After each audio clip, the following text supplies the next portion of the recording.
conquering We will fears. touch our belly buttons in 2021.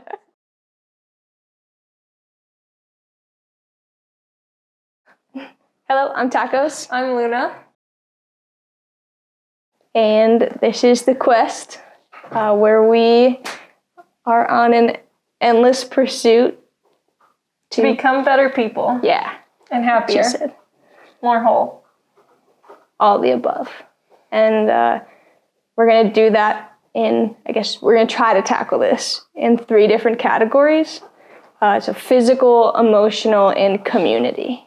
And then in a year, because it's January 1st, 2021, in a year we'll be able to reflect and see how much we've grown and how many new things we've done, and then hopefully it'll be an endless pursuit. So we'll just keep going forever. Yeah, it'll be great. It'll be a party. Last year we made a really giant noodle, and it was a blast.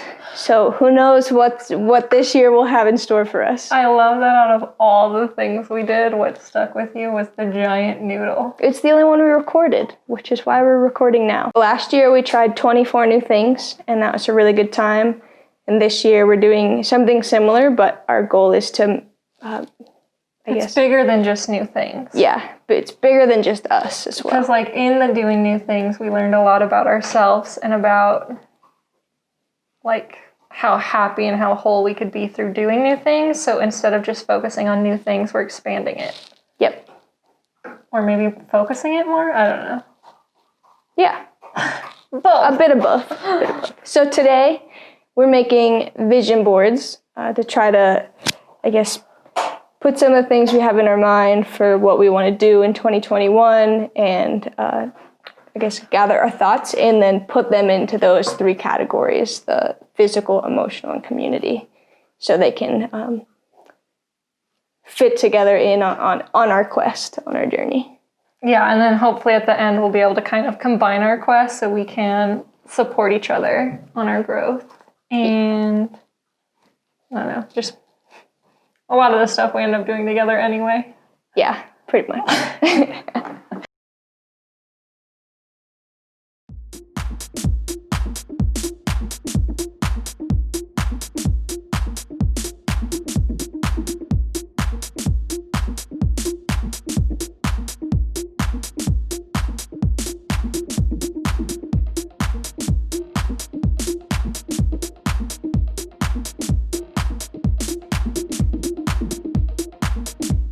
One hour later. We finished our vision boards. I mean, I feel like we already know what's probably on them, but should we share regardless? Yeah, let's do it. All right, so I'll start sharing mine. I just word vomited some ideas, and this isn't everything, but I feel like I put a lot on here. So I'll just start over here. First is eat more veggies, and you already know this, but I eat like a 5-year-old. For example, I had Eggo waffles, both for dinner last night and for breakfast this morning. Eggos last night? Yeah, wasn't that great, right? Yeah, the other one I added on here because you messaged us about is the rim to rim to the Grand Canyon. I think that would be super dope. I think it'd be very physically taxing for me, and then it'd be like a really good physical challenge. And then on top of that, as like a little kid from Ohio growing up, I never ever would have imagined that I would do that at all in my life. So that would be a super cool one to check off. And that's one that we're kind of carrying over, because that's been a goal for me for a while, and I talked to you about it last year. Yeah. So I have these two, I guess, can kind of be paired. I have be more outgoing and make friends with strangers. I'm super shy, and I'd love to just like be more comfortable in groups, or even more comfortable just exchanging like pleasantries with strangers. Pleasantries. And if I can make a few friends on the way, I think that'd be great. Sing at karaoke. That goes along with conquering my fears. I think that is probably one of the scariest things that I could ever imagine doing. That one might be, I don't know if we'll have to figure that one out with COVID. We'll do a Zoom, invite people. Anybody on Facebook who wants to come to our live karaoke. That would actually be a lot of fun. An Instagram live. Yeah. I don't know. Donating an organ. Shout outs to local businesses. There's been told that I romanticize places, so I might as well use that and give them some love. I said you romanticize things. I not do. Places. But like I actually don't food think- establishments. I don't think. Oh, well, actually, you do romanticize some food. I don't think you romanticize like places as much though. Yeah. But like certain food Items Food for items? sure. Focus on gratitude, another overarching one. Just always be thankful for what I have and think of how I can share that and pass that along to others. Dancing in public also goes along with conquering fears. Trying living waste-free. I think that would be a huge change for me and also super fun. On that same note, and with Eat More Veggies, I would love to try to be vegetarian for a little bit. And not like the vegetarian that just eats pizza and pasta, because I would totally be that vegetarian, but an actual vegetarian that eats vegetables. You can do a week of being vegetarian. Yeah. Wim Hof breathing. Conquering fears goes with touching belly buttons. Oh, God. I can't If I even touch my belly button, about it. yeah, I'm trying really hard to plow through and not think about it. But if I touch my belly button, I'll cry. So, Conquering fears. Conquering We fears. will touch our belly buttons in 2021. Do some community acts of service, and those could be like, I don't know, anything and everything. Pass out some supplies to help people in need, or I don't know, hold up that sign that says, hey, there's a speed trap ahead. Whatever. That's my board. That's a beautiful quest. Thanks. Mine's really similar. It started with the needs, which are just like things I want to continue building or feel like I need a lot of work in, which were confidence, self-worth, and gratitude.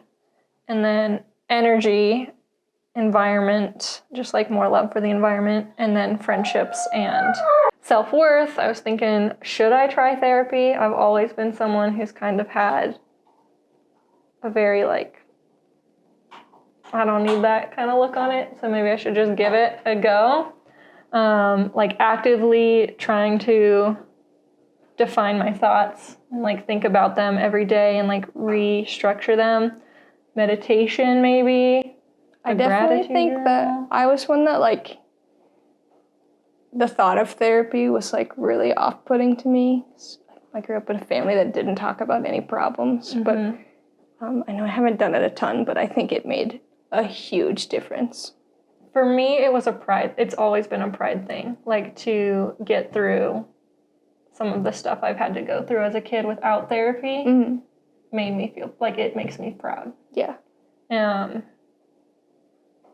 like a lot of times I think what I hear therapists telling other people to do, or like when I hear people talk about the conversations they have at therapy, I've always, which I think is incorrect, thought like, well, you can just do that on your own.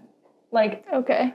like a lot of this stuff people already know the answers, and it's like, why aren't you're just too fearful to do that, and so you're going to therapy to make up for it, which I know is incorrect, but that's been my thought in the process. I mean, that is exactly what happened to me when I went to therapy. But like, I think just like going, and even though I already knew everything, and like she would say things, yeah, I already know this, but like just talking to that completely unbiased person. And having someone to hold you accountable almost. Yeah. Like knowing you're going to have to go back next week and tell her if you did the thing you said you were going to do. It was really, really great for me. So I support you and like just be like, well, maybe I should try it, because that's exactly what I did, and it was pretty great. I've always kind of been intrigued by the idea of a gratitude journal. I'm not much of a journaler, but it could be fun. This is the one that I think will be easy for me, is the energy one, because that's the stuff I find fun and the stuff I want to do, which is like macro counting, trying to be a vegan, running, riding my bike more, maybe training for a marathon. The environment, I was thinking, we've talked a lot about it, doing a trail cleanup. You had it too, about living zero waste for some time and like seeing what options are out there to be more conscious about the waste we have. And supporting and leading others in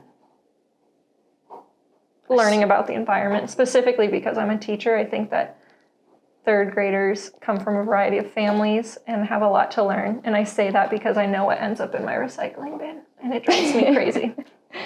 The acts of kindness, which we talk a lot about, and learning more about other people's cultures and speaking up for them. So like, last year, we talked a lot about how we didn't participate in protests and we felt weird because of COVID, but I regret that.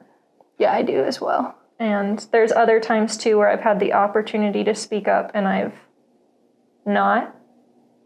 And sometimes the situation is weird and I just don't know what's appropriate and what's not appropriate, but I think the answer is more obvious than I think it is. Yeah. Which it's always appropriate to speak up. Yeah. Okay. Should we throw these onto the joint board? Like, at the end of the year, when we look back at this board, are we going to be like, yeah, we did those things? A few moments later. Boom shakalaka. Boom! All right. This is our quest for 2021. 2020. Oh, we should write that. The Quest. Version 2021. We're gonna crush it. Yeah. Tune in to our next video, in which we'll do something a lot more fun, which involves us Like, subscribe, comment below if you have any ideas. smash that subscribe button. Smash that subscribe button. Oh, I didn't. here you go. That one down.